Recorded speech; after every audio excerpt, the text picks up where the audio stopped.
শুকনো লঙ্কা আর জিরে বেটে নিচ্ছি। মশলা বাটা শেষ, মাছ ভাজা এদিকে রেডি করছি। পেঁয়াজ একটু সর্ষে দিয়ে দিলাম।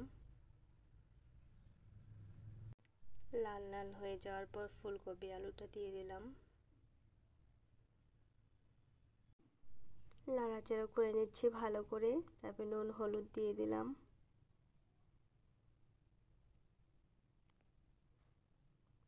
আবারও ভালো করে নাড়াচাড়া করে নেব।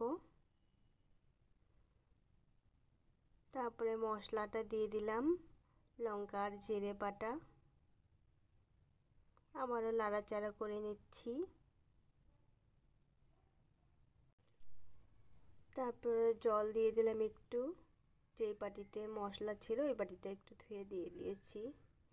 আবারও নাড়াচাড়া করে নিলাম, জল দিয়ে দিলাম।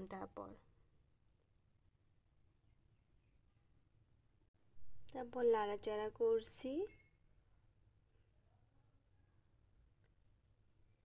মাছগুলো দিয়ে দিলাম।